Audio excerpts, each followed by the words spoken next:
¿Qué ocurre con el alma de quien se quita la vida? La pregunta flotaba en la penumbra del templo como una llama temblorosa. No era una cuestión teórica ni un debate de biblioteca. Era la voz quebrada de quienes llegaban al convento con los dedos manchados de lágrimas y el rosario apretado hasta que las cuentas chirriaban entre los nudillos.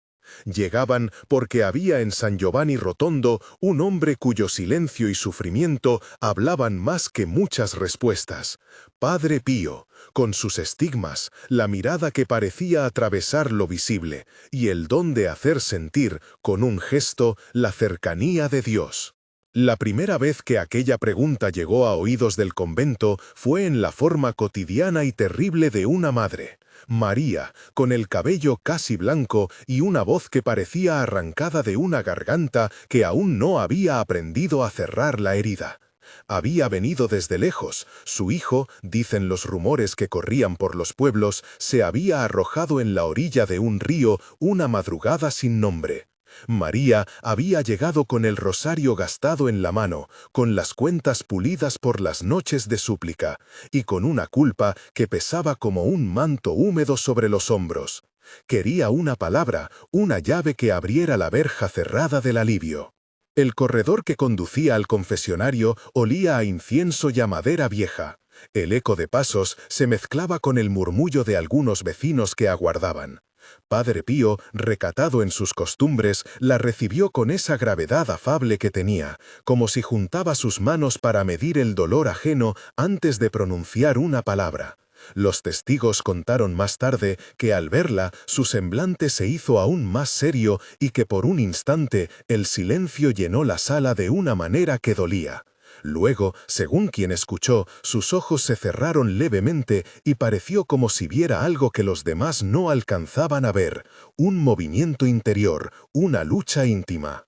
«Reza por él», dijo, con voz simple, «y ofrece por su alma una misa, pide por la misericordia». No fue una sentencia ni una explicación teológica, fue una indicación práctica, humilde y precisa. María salió con la instrucción y con la extraña paz que no borra la pena, pero la pone en manos de algo más grande. Las palabras resonaron: reza, ofrece misa, confía en la misericordia. Eran mandatos de piedad, no juicios definitivos, y en el convento, entre la gente que pasaba y los que recordaban, se repitió el acto, se ofrecieron misas, se rezó el rosario, y la comunidad acompañó con su presencia en la capilla, donde el incienso dibujaba volutas que se elevaban hacia una luz quebrada. Aquella escena introdujo un motivo que volvería a aparecer como un latido, las manos que sostienen el rosario, el puente y el río como imágenes de tránsito y el silencio del que guarda y no se aprecia a condenar. Hubo quienes, desde fuera, esperaban pronunciamientos tajantes, pero en la manera en que Padre Pío acogía el luto hubo siempre una firmeza sosegada. La verdad teológica se enlazaba con la compasión pastoral. La narrativa de la segunda viuda llegó más tarde y con ella la tensión que la comunidad necesitaba ordenar. Teresa era más joven que María. Su marido se había perdido de una manera que aún a los vecinos les costaba nombrar sin rubor. Llevaba en el cuenco de la mano un rosario nuevo que no había sido atravesado por las lágrimas de muchos años, sino por la prisa de una despedida reciente. Entró en la sala con la respiración corta y sus ojos enrojecidos, y junto a ella venía un sacerdote joven, Dominique, que había oído hablar de San Giovanni Rotondo con la mezcla de admiración y cautela que provoca lo sobrenatural en los espíritus formados. A Teresa le preocupaba más una imagen que la culpa. En su mente veía a su marido en el puente, en el instante indeciso entre quedarse y dejarse caer. Había oído que a veces, en ese entre, hay una palabra que puede salvar. Otras veces, el silencio domina. Quería saber si había esperanza para un arrepentimiento que hubiera ocurrido tan cerca del agua. Entró en el confesionario y, según quienes estuvieron cerca, Padre Pío fijó la vista en ella de un modo que parecía leer más allá de las palabras. Permaneció en silencio y entonces, con la voz algo quebrada, dijo algo que muchos repetirían como quien cita un eco. Recé por él, vi que llamaba, y Dios atendió la llamada. Subrayo, esto fue contado por testigos. No es que la Iglesia declare como dogma lo que un hombre vio en oración. Es que la experiencia de aquellos que se acercaban fue interpretada en clave de esperanza. Padre Pío, dicen, no dictaba veredictos, mostraba compasión y orientaba al rezo. Para la comunidad, aquella afirmación fue consuelo inmediato. Para los teólogos y para los que buscan respuestas más cautas, fue una invitación a recordar la doctrina. No conocemos completamente el juicio de Dios y la misericordia ha de ser invocada sin cesar. En este punto conviene detenerse en la enseñanza que ordena la pastoral. El catecismo, en su prudencia, sostiene que circunstancias atenuantes pueden disminuir la responsabilidad moral de quien comete un acto grave. No es un papel en blanco que exima o banalice el mal, es una puerta que permite comprender la complejidad de la libertad humana frente al dolor, la enfermedad mental y el agobio. Frente a esto, la comunidad llamada a la caridad no puede preguntarse solo por la norma, sino por el misterio que ocurre en aquel instante último. La tradición cristiana ofrece ejemplos para sostener la esperanza. El buen ladrón en la cruz, aquel que en los últimos alientos encontró la misericordia. Esos relatos no funcionan como fórmulas jurídicas, sino como muestras de que la gracia puede actuar hasta el final. Las voces del convento mezclaron testimonio y teología en una trama que, según los que vivieron allí, dio lugar a acciones concretas. Misas ofrecidas por los difuntos, rosarios prolongados en la pequeña capilla, visitas a los familiares. No faltaron las voces de prudencia. Algunos médicos y confesores recordaron que no todo dolor espiritual es igual y que la atención profesional es indispensable. La fe no sustituye a la ciencia y la caridad exige pedir ayuda especializada cuando hay signos de depresión o amenaza. Nadie en el convento convirtió la compasión en un atajo. Tras los encuentros con María y Teresa, se repitió una escena que dejó huella. La sala de audiencia, iluminada por la luz tamizada que entraba por las vidrieras, congregaba a quienes venían en busca de alivio. Los motes de humo del incienso ascendían y desaparecían, como si quisieran llevar las oraciones a una dimensión donde el tiempo se adelgazaba. Padre Pío se sentaba con las manos juntas, y a veces una nube de silencio parecía envolverlo. Los testigos hablaban de un cambio en su rostro, de la gravedad a una ternura que no era blanda, sino llena de la firmeza propia de quien conoce el peso del pecado y la altura de la misericordia. Cuando hablaba, sus palabras eran pocas, pero pesaban como piedras preciosas colocadas en la mano de quien sufre. La repetición de ciertos símbolos ayudó a tejer el relato. El puente que cruza un río se convirtió en imagen recurrente. No se trataba de una explicación psicológica ni de una metáfora literaria gratuita. Era la imagen que las viudas traían consigo y que el pueblo usaba para pensar la situación intermedia del que se encuentra entre dos orillas, entre la desesperación y la petición de ayuda. Para algunos, la orilla era la vida y la otra la consumación del acto. Para otros, el puente representaba la posibilidad de volver sobre los pasos. En la predicación pastoral se tomó el motivo del puente con delicadeza, no para justificar, sino para invitar a la atención y a la acción antes de que haya un paso final. Hubo un momento, uno de esos instantes que la memoria recoge con precisión, en el que la comunidad contempló el misterio de la responsabilidad y la misericordia en todo su dramatismo. Una tarde fría, después de una misa ofrecida por varios difuntos, un pequeño grupo se reunió en torno a Padre Pío. Las dos viudas, Dominic, algunos religiosos y unos pocos laicos. Se encendió el rezo del rosario, las aves ya no cantaban y las velas proyectaban sombras largas. Fue entonces cuando se pronunció una afirmación que algunos sintieron como un don y otros como una llamada a contener el juicio apresurado. No sabemos, tenemos que orar. Esa frase, simple, fue como una brújula que orientó la acción pastoral: oración persistente, ofertas de misa, acompañamiento a los vivos, solicitud de ayuda profesional cuando era necesario. La enseñanza no se construyó sobre una revelación privatísima que sería norma universal. Se articuló sobre el deber cristiano de implorar la misericordia y de sostener a los dolientes. En la exposición pastoral que siguió, los sacerdotes del convento explicaron con calma algo que la gente necesitaba oír sin sentir que se le escamoteaba la verdad. El respeto por la doctrina no implica negar la complejidad del corazón humano. Hay factores: enfermedad mental, angustia extrema, coerción psicológica, que pueden disminuir la responsabilidad. Y frente a eso, la Iglesia no se ha cansado de orar por la misericordia. La esperanza cristiana no es una simple suposición optimista. Es una convicción fundada en la bondad de Dios, en su posibilidad de actuar hasta el último instante, y en la comunión de los santos que acompaña a las almas con nuestras súplicas.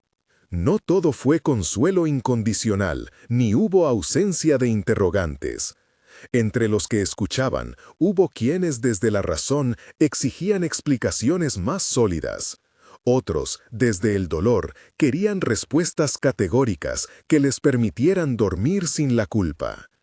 El equilibrio se encuentra en la práctica pastoral: amar a los que quedan, ofrecer oraciones por los que se fueron, promover la prevención y la atención. La liturgia, con su ritmo, se convirtió en el lugar donde se ofrecía un remedio espiritual: la Eucaristía, la misa por los difuntos, el rezo del rosario. Los fieles encontraron un cauce para canalizar la pena y la esperanza. Entre los pequeños gestos diarios que nacieron en el convento, hubo uno que se hizo costumbre. La comunidad se reunía a veces antes del alba para encomendar a Dios las víctimas del sufrimiento más reciente. Era un rezo modesto, sin retórica, lleno de nombres pronunciados con voz baja. Se ofrecían misas por aquellos que habían muerto por su propia mano y por las familias que quedaban. No se trataba de demostrar nada ante el mundo. Era el trabajo de la caridad que no quiere dejar solo al doliente en su noche. A lo largo de estas historias, la figura de Padre Pío operó más como un mediador pastoral que como un tribunal. Sus gestos, sus palabras y esa manera suya de acoger el luto señalaron un camino: no apresurar el juicio ni caer en la falsa certeza, sino dejar espacio a la oración y a la esperanza. Cuando sus ojos parecían ver algo que los demás no veían, se lo atribuían al don de compasión que lo hacía atento al misterio interior del hombre. Pero siempre se añadía la advertencia: esto es un testimonio, no una definición doctrinal. Tal matiz fue necesario para evitar que las visiones privadas se elevaran a norma universal. El clímax del relato no se dio por una palabra única, sino por la suma de decisiones que siguieron a esos encuentros. La comunidad decidió acompañar de modo más sistemático a quienes mostraban señales de riesgo. Se establecieron entre la caridad del convento y la sensibilidad de los párrocos vecinos rondas de escucha, visitas a los enfermos que vivían solos y una disposición a ofrecer ayuda práctica que fuera más allá de la oración. Se comprendió que la misericordia cristiana exige manos que actúen. Llevar comida, sentarse en silencio junto al que llora, acompañar a los familiares en los trámites y recordar que, además de la oración, algunos necesitan atención médica especializada. La resolución de estas historias no pretende cerrar el misterio absoluto del juicio divino, porque nadie puede arrogarse tal autoridad. Más bien, ofrece una conclusión pastoral. Frente al suicidio, la comunidad de fe debe conjugar oración y acción, memoria y cuidado. La esperanza no es un juramento sin contenido, es una práctica que se ejerce en la liturgia y en la vida concreta. Se ora, se ofrece misa, se acompaña y se pide ayuda profesional cuando toca. Se evita la estigmatización y se proclama la posibilidad de la misericordia sin afirmar con ligereza la salvación universal. Al término de aquellos días, la enseñanza quedó clara para los que acudían al convento. Hay motivos para la esperanza y para la oración, y motivos también para aumentar la vigilancia caritativa. El rostro de cada viuda, con sus pecas de dolor y su abrazo al rosario, se convirtió en un desafío para la comunidad. ¿Cómo estar con quien sufre para que no llegue al puente? Esa pregunta movió la pastoral local hacia la acción. Para ti que has perdido a alguien por suicidio, la invitación es doble y urgente. Primera, no te quedes solo con la culpa. Busca acompañamiento en la fe y en la ayuda profesional.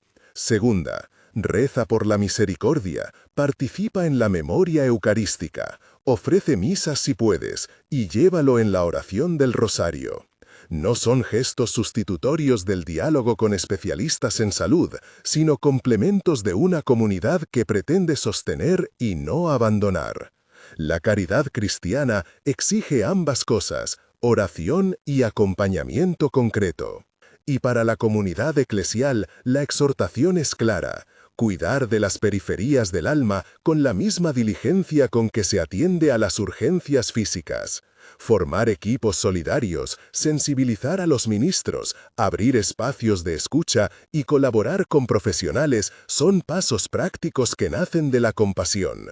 La doctrina acerca de la responsabilidad moral y la esperanza en la misericordia no deben ser un pretexto para la pasividad, sino una razón más para actuar con amor. En el último silencio de la tarde, cuando la campana llamaba a la oración y el río cerca del pueblo seguía su curso indiferente, la imagen del puente volvió una vez más como desafío y consuelo.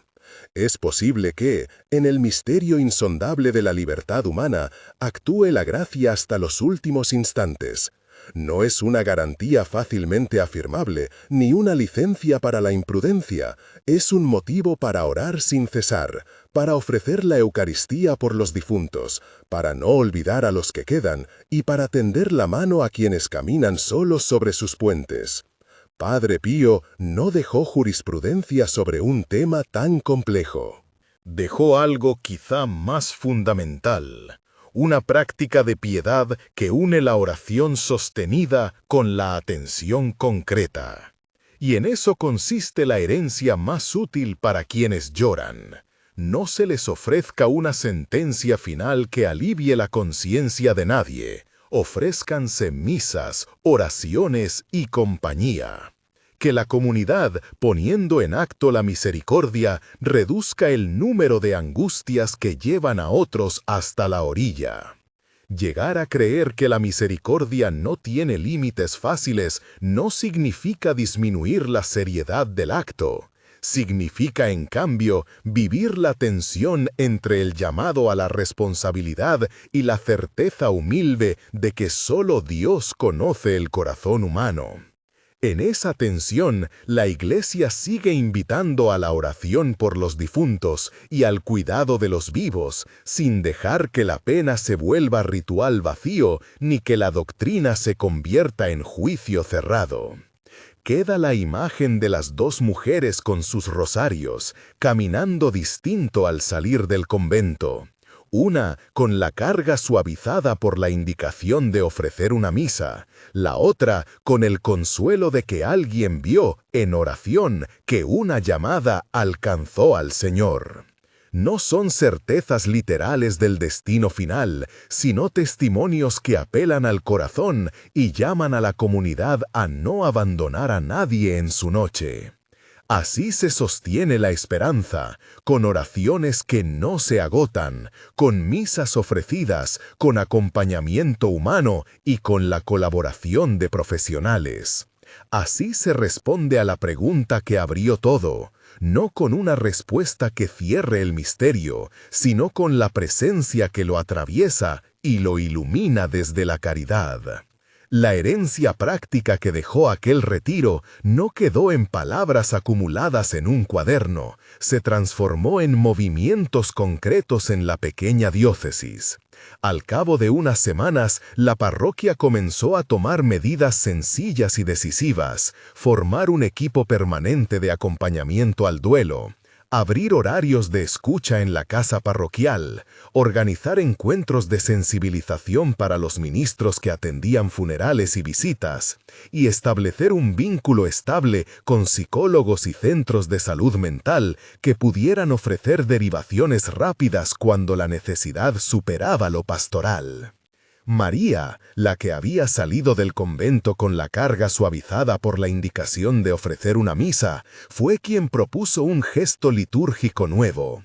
Cada mes, en la misa del primer viernes, leer en la plegaria de los fieles una intención por quienes murieron por desesperación y por las familias que quedan. No se trataba de una fórmula teológica cerrada, sino de un reconocimiento eclesial de que nadie debería ser olvidado en el altar de la oración. La comunidad respondió, algunas manos escribieron nombres, otras ofrecieron velas, más de uno pidió que se celebrara una Eucaristía en memoria de un joven del barrio. La otra mujer, aquella que caminó también con el rosario y la sensación de que una llamada había alcanzado al Señor, impulsó la creación de pequeños círculos de escucha en las capillas de las aldeas. Fueron encuentros breves, discretos, moderados por laicos formados por el párroco y por psicólogos voluntarios. Allí se enseñaba a reconocer señales, el aislamiento, el abandono del cuidado personal, la pérdida de sentido, las llamadas angustiosas que quedan sin respuesta. Se enseñaba también a preguntar con delicadeza, ¿te sientes en peligro? ¿Has pensado en hacerte daño? Cómo escuchar sin juzgar, cómo acompañar hasta que la ayuda profesional se haga presente. Los ministros aprendieron a evitar frases que, aunque bien intencionadas, podían silenciar el dolor. No eran útiles expresiones como «todo está en manos de Dios» que no añadían consuelo práctico, ni aseveraciones categóricas sobre el destino eterno del fallecido. En su lugar se practicó una lengua de ternura. Dios conoce lo que nosotros no alcanzamos a comprender. Yo estoy aquí contigo. Rezaremos por él, ella. Te acompaño y te ayudaré a buscar apoyo profesional. El objetivo fue ofrecer consuelo y acompañamiento sin apresurar conclusiones. La pastoral social se orientó hacia la prevención. En las escuelas y centros juveniles se promovieron charlas sobre salud emocional, formación para docentes y campañas que señalaran recursos ante una crisis. No se trató de un programa técnico, sino de sembrar una cultura de atención. Que los vecinos supieran a quién acudir si veían a alguien que declinaba, que existieran redes de confianza entre clubes, parroquias y servicios de salud. Se establecieron enlaces telefónicos, listas de voluntarios que podían pasar por una casa para ofrecer compañía, y un protocolo sencillo para derivaciones urgentes. En lo litúrgico se incorporaron ritos de memoria y de acompañamiento, vigilias de oración en aquellas comunidades donde un suicidio había dejado heridas abiertas, misas ofrecidas por la paz del difunto, momentos de adoración eucarística en los que se podía poner el nombre de la persona ante el Señor en silencio. Además, se propuso con prudencia la celebración de la reconciliación como un espacio para que quienes sobreviven pudieran expresar su culpa y recibir la misericordia sacramental, no como una solución mágica, sino como soporte espiritual en un proceso de acompañamiento más amplio. La comunidad aprendió también a cuidar el lenguaje. En los avisos parroquiales y en las homilías se evitó el sensacionalismo y la culpabilización. Se habló de pérdida trágica, de misterio del corazón humano, de necesidad de cuidado, y se incentivó la empatía. Las familias que perdieron a un ser querido fueron acompañadas en los trámites y en la planificación del rito, con libertad para elegir lecturas y cantos que les ayudaran a expresar su dolor sin estigmas. Hubo resistencias y dudas. Algunos fieles pedían certezas doctrinales que la tradición no podía ofrecer con claridad. Otros temían que insistir en la misericordia implicaba minimizar la gravedad del acto. El equipo pastoral respondió trabajando la formación permanente, jornadas de estudio sobre bioética y acompañamiento, sesiones con canonistas y teólogos que explicaran lo que la Iglesia puede y no puede afirmar con seguridad, y talleres prácticos para vicarios y ministros, extraordinarios de la comunión, sobre cómo presidir funerales cuando el fallecimiento ocurrió en circunstancias de duda moral. Entretanto, la colaboración con profesionales se fortaleció. Los acuerdos con centros de salud mental permitieron que, cuando una persona llegaba a la casa parroquial en crisis, hubiera canales para una evaluación rápida. No se trató de sustituir la atención médica por la pastoral, sino de ofrecer un puente real, acompañamiento afectivo y espiritual mientras se gestionaba la intervención clínica necesaria. Se organizaron también grupos de psicoeducación para familiares. Entender qué es la depresión, cuáles son los signos de alarma, cómo sostener a quien está en riesgo sin cargar con culpa desbordante. Un resultado notable fue la creación de la Red de Memoria, encuentros anuales en los que la comunidad se reunía para recordar a quienes habían muerto, incluyendo la muerte por desesperación. Era un acto de contrición por la negligencia colectiva, pero sobre todo un acto de solidaridad. Se rezaba por la paz de los difuntos y por la conversión de los corazones para que la máquina del aislamiento social no siguiera funcionando. Esos encuentros no pretendían ofrecer respuestas teológicas definitivas. Eran momentos de verdad donde el luto se compartía y la esperanza se sostenía con gestos concretos. También se trabajó con la pastoral juvenil, retiros que hablaban honestamente de la fragilidad, talleres de habilidades emocionales y de manejo de la tensión, y espacios para que los jóvenes pudieran contar sin temor sus problemas. Se invitó a antiguos enfermos, a personas en recuperación, a profesionales que hablaran con transparencia de los caminos posibles. La rueda del silencio empezó a abrirse. El párroco, al cabo de un año, reconocía que nada de esto resolvía el misterio de la pérdida, ni daba seguridad total sobre el destino del fallecido, pero destacaba algo más humilde y, a su juicio, más valioso.